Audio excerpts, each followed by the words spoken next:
اعوذ باللہ من الشیطان الرجیم، بسم اللہ الرحمن الرحیم۔ عزیز طلبہ و طالبات اور سامعین و ناظرین، السلام علیکم ورحمۃ اللہ وبرکاتہ۔ آج ہم درخواست کے حوالے سے بات کرتے ہیں، تو پہلے آپ سے گزارش ہے کہ آپ میرے اس چینل کو سبسکرائب کریں اور اس ویڈیو کو آخر تک دیکھیں تاکہ آپ کی سمجھ میں درخواست کے حوالے سے تمام باتیں آ جائیں۔ تو آئیے پہلے دیکھتے ہیں کہ درخواست کے حوالے سے ہمیں کن کن باتوں کا خیال رکھنا چاہیے۔ تو آج ہمارا عنوان ہے درخواست لکھنے کا بہترین اور آسان طریقہ، کہ درخواست کا آسان طریقہ کیا ہو سکتا ہے جو اچھا بھی ہو۔ تو اس کے لیے ان باتوں کا خیال رکھنا چاہیے۔ نمبر 1 کہ آغاز کریں۔ آغاز آپ کس طرح کریں گے، ابتدا کس طرح کریں گے؟ اس طرح کہ جیسے آداب کا خیال رکھتے ہوئے ہم لکھتے ہیں، تو اسی لیے اس طرح کا آغاز ہونا چاہیے کہ بخدمت جناب پرنسپل صاحب یا پرنسپل صاحبہ، پھر اسکول کالج وغیرہ کا نام وغیرہ یہاں آنا چاہیے۔ پھر اس کے بعد جو دوسری بات اہم ہے وہ یہ ہے کہ عنوان، آپ اپنی درخواست کو عنوان دے دیں کہ کس عنوان کے تحت کس مقصد کے لیے آپ یہ درخواست لکھ رہے ہیں۔ نمبر 3 بات یہ کہ القاب کا خیال رکھیے کہ جس کو آپ مخاطب کر رہے ہیں وہ کیا ہے، کون ہے وغیرہ وغیرہ۔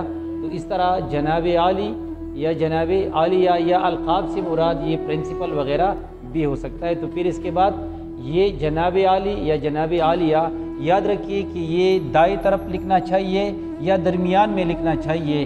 یہ آپ بائیں طرف نہیں لکھ سکتے، کیونکہ اس کا صحیح طریقہ یہ ہے کہ اس کو رائٹ سائڈ پر یعنی دائیں طرف لکھا جائے یا درمیان میں لکھا جائے، آخر میں یعنی لیفٹ سائڈ پر بائیں طرف یہ نہیں لکھنا چاہیے۔ چوتھی بات یہ کہ نفسی مضمون۔ نفسی مضمون کا مطلب یہ ہے کہ آپ کا مقصد کیا ہے، آپ کا مدعا کیا ہے، آپ کیا کہنا چاہتے ہیں۔ تو اس حوالے سے آپ کو چاہیے کہ وہ تمام باتیں آپ لکھیں جو آپ اپنی درخواست میں لکھنا چاہتے ہیں۔ اسی طرح 5ویں بات یہ کہ جب یہ درخواست ختم ہو جائے تو آپ درمیان میں لکھیے یا لیفٹ سائڈ پر لکھیے، یہ آپ دائیں سائڈ نہیں لکھ سکتے، دائیں طرف پر نہیں لکھ سکتے۔ العارض یا العارضہ مطلب یہ ہے کہ عرض کرنے والا یا عرض کرنے والی۔ یہ میں عارضہ یا اوپر جو میں نے عالیہ وغیرہ کا لفظ یہ فیمیل کے لیے ہے، لہٰذا اگر اسٹوڈنٹ وہ فیمیل ہے تو اسے چاہیے کہ عارضہ لکھے، اور اپنی پرنسپل اگر پرنسپل وہ ایک عورت ہے تو عالیہ یہاں لکھنا چاہیے۔ پھر اس کے بعد 6ٹھی بات یہ کہ یہاں پر اپنا نام لکھیے، اپنی جماعت لکھیے، اور پھر اگر اسکول کالج وغیرہ کا نام ہو تو یہاں پر آپ لکھیے۔ اور آخری بات یہ کہ آپ تاریخ لکھیے، اور یہ دائیں طرف ہو، یہ بائیں طرف درمیان میں نہیں ہونی چاہیے، اور اس کا انداز اس طرح ہو کہ جیسے 18 جولائی 2020۔ اگر آپ اس طرح لکھیں گے کہ 18 پھر آپ لکھتے ہیں 7 اور پھر آپ لکھتے ہیں، تو یہ ان پڑھ لوگوں کا طریقہ ہے، یہ پڑھے لکھے لوگوں کا طریقہ نہیں ہے۔ تو درخواست میں آپ تاریخ اس طرح لکھیں۔ تو آئیے نمونے کے طور پر ایک درخواست ہم ملاحظہ کرتے ہیں کہ ایک درخواست ہم اسی اصول کے تحت یعنی ان باتوں کو مد نظر رکھتے ہوئے کس طرح لکھیں گے۔ درخواست کے لیے عنوان ہے کہ درخواست برائے فیس معافی، یعنی آپ اپنے پرنسپل صاحب کو ایسی درخواست لکھیے کہ جس میں آپ ان کو عرض کریں کہ آپ کو جو اسکول کی فیس ہے وہ معاف کرے، کیونکہ آپ وہ ادا نہیں کر سکتے۔ تو آئیے آغاز اس طرح کریں گے، بخدمت جناب پرنسپل صاحب یا پرنسپل صاحبہ، پھر اپنی اسکول یا کالج کا نام یہاں لکھیے۔ پھر اس کے بعد عنوان لکھیے۔ تو عنوان کیا ہے آپ کی درخواست کا؟ وہ ہے درخواست برائے فیس معافی، درخواست برائے فیس معافی۔ پھر آپ لکھیے، یہاں پر میں نے آپ سے کہا تھا کہ آپ رائٹ سائڈ پر لکھیے، درمیان میں لکھیے جناب عالی یا جناب عالیہ۔ یہ اس شخص کے لیے ہے جس کو آپ مخاطب کر رہے ہیں، جس کو آپ درخواست لکھ رہے ہیں۔ پھر اس کے بعد جو نفسی مضمون ہے وہ یہ ہے۔ اب نفسی مضمون جو ہمارا اصل مقصد ہے، یعنی جس مقصد کے تحت ہم یہ درخواست لکھ رہے ہیں، تو اس کا طریقہ یہ ہے، اس انداز سے آپ شروع کریں۔ مؤدبانہ گزارش ہے کہ میرے والد صاحب ایک غریب آدمی ہیں، وہ محنت مزدوری کر کے 7 افراد کا کنبہ یا خاندان۔ اگر آپ یہ لفظ نہیں لکھ سکتے، یعنی آپ کے لیے یہ مشکل ہے، تو آپ لکھیں خاندان کی کفالت کر رہی ہے۔ اسی طرح اگر آپ کے لیے یہ الفاظ بھی مشکل ہے تو آپ لکھیں پال رہی ہے۔ مطلب یہ ہے کہ وہ محنت مزدوری کر کے 7 افراد کا خاندان پال رہی ہے یا ان کی پرورش کر رہی ہے یا ذمہ داری ہے، اس لیے گھر کے اخراجات مشکل سے پوری ہو رہے ہیں۔ مجھے تعلیم حاصل کرنے کا بڑا شوق ہے، لیکن میرے والد صاحب تعلیمی اخراجات پورے نہیں کر سکتے۔ یہ آپ نے وہ مدعا بیان کیا کہ اصل مقصد یہ ہے۔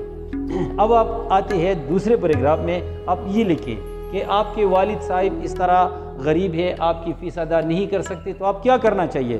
لہٰذا یہ دوسرے پیراگراف میں اس طرح لکھے، لہٰذا اگر آپ صاحبان، یہاں میں نے صاحبات کا لفظ بھی لکھا، یہ چونکہ فیمیل کے لیے ہے، عورتوں کے لیے ہے، مہربانی فرما کر مجھے اسکول یا کالج فیس معاف کرنے کے احکامات صادر فرمائیے۔ اگر آپ یہ مشکل لفظ نہیں لکھ سکتے، بہترین لفظ تو یہی ہے کہ صادر فرمائیے، ادبی لفظ ہے، اس کی جگہ آپ لکھیے دے دے، یعنی آپ یہ اس طرح ہوگا کہ لہٰذا اگر آپ صاحبان مہربانی کر کے مجھے اسکول یا کالج فیس معاف کرنے کے احکامات دے دے، صادر فرمائیے زیادہ بہتر لفظ ہے، تو میرے والدین آپ کو دعائیں دیتے رہیں گے۔